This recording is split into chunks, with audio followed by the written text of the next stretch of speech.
ಎಲ್ಲರಿಗೂ ನಮಸ್ಕಾರ. ಪೂಜಾ ಯೂಟ್ಯೂಬ್ ಚಾನಲ್ಗೆ ಸ್ವಾಗತ. ತೊಂಡೆಕಾಯಿ ಎಣ್ಣೆಗಾಯಿ, ಮೊಸರು ಚಟ್ನಿ, ಚಪಾತಿ.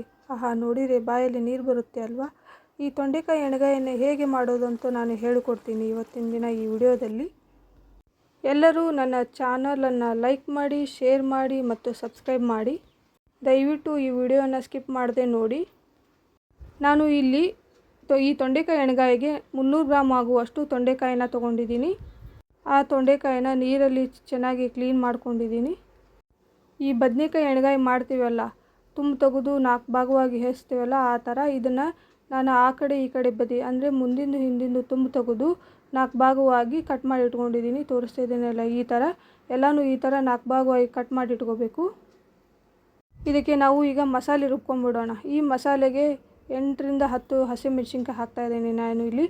ಅಂದರೆ ಖಾರ ಆದರೆ ಚೆನ್ನಾಗಿರುತ್ತೆ ಈ ಪಲ್ಯ. ಇವಾಗ ಒಂದು ಸ್ವಲ್ಪ ಜೀರಿಗೆ ತೋರಿಸ್ತಾ ಇದ್ದೀನಲ್ಲ, ಇಷ್ಟು ಚಮಚ ಜೀರಿಗೆ, ಒಂದು 8 ಎಸಳಷ್ಟು ಬೆಳ್ಳುಳ್ಳಿ, ಈಗ 8 ರಿಂದ 10ರಷ್ಟು ಹಸಿ ತೆಂಗಿನಕಾಯಿ ಚೂರು ಹಾಕ್ತಾಯಿದ್ದೀನಿ, 2 ಕಡ್ಡಿ ಕರಿಬೇವು, ನಾನಿಲ್ಲಿ ಎಲ್ಲನೂ ಚೆನ್ನಾಗಿ ತೊಳ್ಕೊಂಬಿಟ್ಟು ಹಾಕ್ತಾಯಿದ್ದೀನಿ, ಒಂದು ಸ್ವಲ್ಪ ಕೊತ್ತಂಬರಿ ಸೊಪ್ಪು, ಒಂದು ಅರ್ಧ ಇಂಚಿನಷ್ಟು ಹಸಿ ಶುಂಠಿ, ಒಂದು ಸ್ವಲ್ಪ ಉಪ್ಪು ಹಾಕಿ ಇದಕ್ಕೆ ನಾನು ನೀರು ಹಾಕಿಬಿಟ್ಟು ರುಬ್ಕೋತೀನಿ. ನುಣ್ಣಗೆ ರುಬ್ಕೋಬೇಕು. ನುಣ್ಣಗೆ ಪೇಸ್ಟ್ ಆದರೆ ಚೆನ್ನಾಗಿರುತ್ತೆ. ಈ ಥರ ನೋಡಿ, ಇಲ್ಲಿ ಈ ಥರ ರುಬ್ಕೋಬೇಕು. ಇವಾಗ ಈ ರುಬ್ಬಿದ ಮಸಾಲೆಯನ್ನು ನಾನು ಈ ಒಂದು ಮಿಕ್ಸಿಂಗ್ ಬೌಲಿಗೆ ಹಾಕೋತೀನಿ.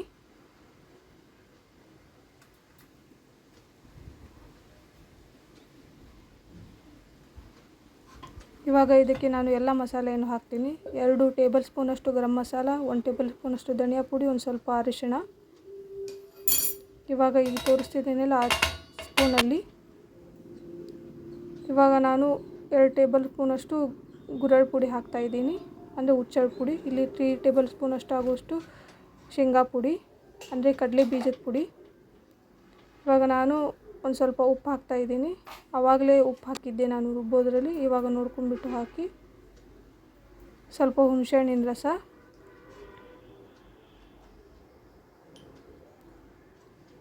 ಒಂದು ಈರುಳ್ಳಿಯನ್ನು ಸಣ್ಣದಾಗಿ ಕಟ್ ಮಾಡಿ ಇಟ್ಕೊಂಡ್ಬಿಟ್ಟು ಹಾಕ್ತಾಯಿದ್ದೀನಿ,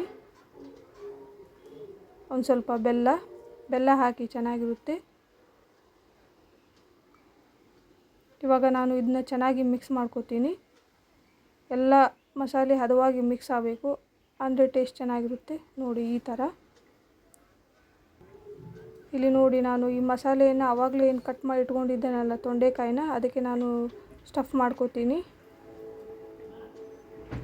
ಎಲ್ಲ ಹೋಳಿಗೂ ಹದವಾಗಿ ಮಿಕ್ಸ್ ಆಗಬೇಕು, ಚೆನ್ನಾಗಿ ತುಂಬ್ಕೋಬೇಕು 4 ಭಾಗಕ್ಕೂ. ನೋಡಿ ಈ ಥರ ಸ್ಟಫಿಂಗ್ ಮಾಡ್ಕೋಬೇಕು ಈ ಮಸಾಲೆನ. ನಾವೊಂದು ಈ ತೊಂಡೆಕಾಯಿ ಎಣ್ಣೆಗಾಯಿಗೆ ಉಪ್ಪು, ಖಾರ, ಹುಳಿ, ಬೆಲ್ಲ, ಶೇಂಗಾ ಪುಡಿ, ಗುರೆಳ್ಳು ಪುಡಿ ಎಲ್ಲ ಕರೆಕ್ಟಾಗಿ ಹದವಾಗಿ ಹಾಕಬೇಕು, ಅಂದರೆ ಈ ಪಲ್ಯ ಚೆನ್ನಾಗಿರುತ್ತೆ. ನೋಡಿ ಈ ಥರ ತುಂಬ್ಕೊಳ್ತಾ ಇದ್ದೀನಿ. ಈ ಥರ ನಾನು ಎಲ್ಲ ತೊಂಡೆಕಾಯಿಗೂ ತುಂಬ್ತೀನಿ. ನೋಡಿ ಎಲ್ಲ ಮಸಾಲೆಯು ಎಲ್ಲ ತೊಂಡೆಕಾಯಿಗೂ ಪರ್ಫೆಕ್ಟ್ ಆಯಿತು. ನೋಡಿ ಈ ಥರ ತುಂಬಿಟ್ಟು ಬಿಡ್ತೀನಿ. ಇವಾಗೆಲ್ಲ ತುಂಬ್ಕೊಂಡು ಇಟ್ಕೊಂಡಿದ್ದೀನಿ. ಇವಾಗ ನಾನು ಒಂದು ಕಡಾಯಿ ತೊಗೊಂಡು ಇದಕ್ಕೆ ಒಂದು 5 ಟೇಬಲ್ ಸ್ಪೂನ್ ಆಗೋಷ್ಟು ಎಣ್ಣೆ ಹಾಕೋತೀನಿ. ಸ್ವಲ್ಪ ಎಣ್ಣೆ ಜಾಸ್ತಿ ಆದರೆ ಚೆನ್ನಾಗಿರುತ್ತೆ ಈ ಪಲ್ಯ. ಇದಕ್ಕೆ ಒಂದು ಸ್ವಲ್ಪ ಸಾಸಿವೆ ಸಿಡಿದ ನಂತರ ಇದಕ್ಕೆ ಒಂದು ಸ್ವಲ್ಪ ಜೀರಿಗೆ, ತೊಂಡೆಕಾಯಿ ಸ್ಟಫಿಂಗ್ ಮಾಡಿ ಇಟ್ಕೊಂಡಿದ್ನಲ್ಲ ಅದನ್ನು ಈ ಎಣ್ಣೆಗೆ ಹಾಕ್ತಾಯಿದ್ದೀನಿ.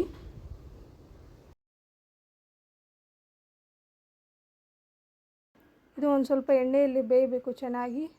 ತೊಂಡೆಕಾಯಿ ಹಸಿ ವಾಸನೆ ಹೋಗುವವರೆಗೂ ಒಂದು ಸ್ವಲ್ಪ ಎಣ್ಣೆಯಲ್ಲಿ ಬೆಂದರೆ ಚೆನ್ನಾಗಿರುತ್ತೆ. ನೋಡಿ ಈ ಥರ ಬೇಯಬೇಕು.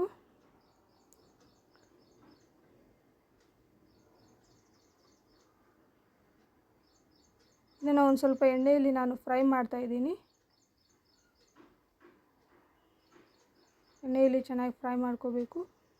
ಬೇಕಂದರೆ ನೀವು ಸ್ಟಫಿಂಗ್ ಮಾಡೋಕ್ಕಿಂತ ಮುಂಚೆನೇ ತೊಂಡೆಕಾಯಿನ ಒಂದು ಕಡಾಯಿ ತೊಗೊಂಡು ಅದಕ್ಕೆ ಎಣ್ಣೆ ಹಾಕಿ, ಎಣ್ಣೆ ಬಿಸಿ ಮಾಡಿ ತೊಂಡೆಕಾಯಿನ ಹಾಕ್ಕೊಂಡು ಚೆನ್ನಾಗಿ ಹುರ್ಕೊಂಡ್ಬಿಟ್ಟು ಆಮೇಲೆ ಸ್ಟಫಿಂಗ್ ಮಾಡಿಕೊಂಡು ಪಲ್ಯ ಮಾಡ್ಬೋದು. ಈ ಥರನೂ ಮಾಡ್ಬೋದು. 2 ಥರ ಮಾಡಿದರೂ ಚೆನ್ನಾಗಿರುತ್ತೆ. ಇವಾಗ ನೋಡಿ, ಇದು ಎಣ್ಣೆಯಲ್ಲಿ ಚೆನ್ನಾಗಿ ಬೇಯ್ತಾ ಇದೆ. ಇವಾಗ ನಾನು ಒಂದು ಲಿಡ್ಡನ್ನು ಕ್ಲೋಸ್ ಮಾಡಿ ಇಡ್ತಾಯಿದ್ದೀನಿ. ಇವಾಗ ಒಂದು 3 ನಿಮಿಷ ಬಿಡಿ ಎಣ್ಣೆಯಲ್ಲಿ ಬೇಯೋಕ್ಕೆ ಅದನ್ನು. ಇವಾಗ ಲಿಡ್ಡನ್ನು ಓಪನ್ ಮಾಡ್ತಾಯಿದ್ದೀನಿ. ಇವಾಗ ನೋಡಿ ನಾನು ಮತ್ತೊಮ್ಮೆ ಚೆನ್ನಾಗಿ ಮಿಕ್ಸ್ ಮಾಡ್ಕೋತಾ ಇದ್ದೀನಿ, ಫ್ರೈ ಮಾಡ್ಕೋತಾ ಇದ್ದೀನಿ ಚೆನ್ನಾಗಿ. ಎಣ್ಣೆಯಲ್ಲಿ ಎಲ್ಲನೂ ಚೆನ್ನಾಗಿ ಫ್ರೈ ಮಾಡಿಕೊಂಡು ಹಸಿ ವಾಸನೆ ಹೋಗುವವರೆಗೂ ಫ್ರೈ ಮಾಡ್ಕೋಬೇಕು ಇದನ್ನ. ಇವಾಗ ಇದಕ್ಕೆ ನಾನು ಆವಾಗಲೇ ಏನು ರುಬ್ಬಿಟ್ಕೊಂಡಿದ್ನಲ್ಲ ಜಾರಲ್ಲಿ ಮಸಾಲೆನ, ಅದಕ್ಕೆ ಒಂದು ಸ್ವಲ್ಪ ನೀರು, ಮಿಕ್ಸಿಂಗ್ ಬೌಲಲ್ಲಿ ಇತ್ತಲ್ಲ ಮಸಾಲೆ, ಅದಕ್ಕೆ ಒಂದು ಸ್ವಲ್ಪ ನೀರು ಹಾಕಿ ಅದಕ್ಕೆ ನೀರು ಹಾಕ್ತಾಯಿದ್ದೀನಿ. ನೀರು ಬೇಕಂದರೆ ನೀವು ಇನ್ನೂ ಜಾಸ್ತಿನೂ ಹಾಕ್ಕೋಬೋದು, ಗ್ರೇವಿ ಜಾಸ್ತಿ ಬೇಕಾದರೆ ಇನ್ನೂ ನೀರನ್ನು ಹಾಕ್ಕೋಬೋದು ನೀವು. ನನಗಿಷ್ಟು ಸಾಕು. ಇವಾಗ ನಾನು ಇದನ್ನು ಮಿಕ್ಸ್ ಮಾಡ್ಕೋತಾ ಇದ್ದೀನಿ. ಎಲ್ಲ ಹದವಾಗಿ ಹೊಂದ್ಕೋಬೇಕಲ್ಲ ಅದಕ್ಕೆ. ಇವಾಗ ಇದು ಕುದಿಯೋಕ್ಕೆ ಪ್ರಾರಂಭವಾಯಿತು. ಇದಕ್ಕೆ ಒಂದು ಲಿಡ್ಡನ್ನು ಕ್ಲೋಸ್ ಮಾಡ್ತೀನಿ ನಾನು ಇವಾಗ ಇದನ್ನು ಒಂದು 10 ನಿಮಿಷ ಕುದಿಯೋಕ್ಕೆ ಬಿಡಬೇಕು. ಇವಾಗ ನೋಡಿ ಎಲ್ಲ ಎಣ್ಣೆ ಬಿಟ್ಕೊಂಡಿದೆ, ತೊಂಡೆಕಾಯಿ ಎಣ್ಗಾಯಿ ಸಿದ್ಧವಾಗಿದೆ. ನೋಡಿ ಎಷ್ಟು ಚೆನ್ನಾಗಿ ಬಂದಿದೆ ಅಂತ. ಇದನ್ನು ನಾವು ಬಿಸಿ ಬಿಸಿ ರೊಟ್ಟಿಗೆ, ಅಕ್ಕಿ ರೊಟ್ಟಿಗೆ, ಬಿಸಿ ಬಿಸಿ ಅನ್ನ, ತುಪ್ಪಕ್ಕೆ ತುಂಬ ಚೆನ್ನಾಗಿರುತ್ತೆ ಇದು. ನೋಡಿ ಗ್ರೇವಿ ಎಷ್ಟು ತುಂಬ ಚೆನ್ನಾಗಿ ಬಂದಿದೆ. ಇದನ್ನು ಮಾಡಿ ನೀವು ಸವಿಯಿರಿ.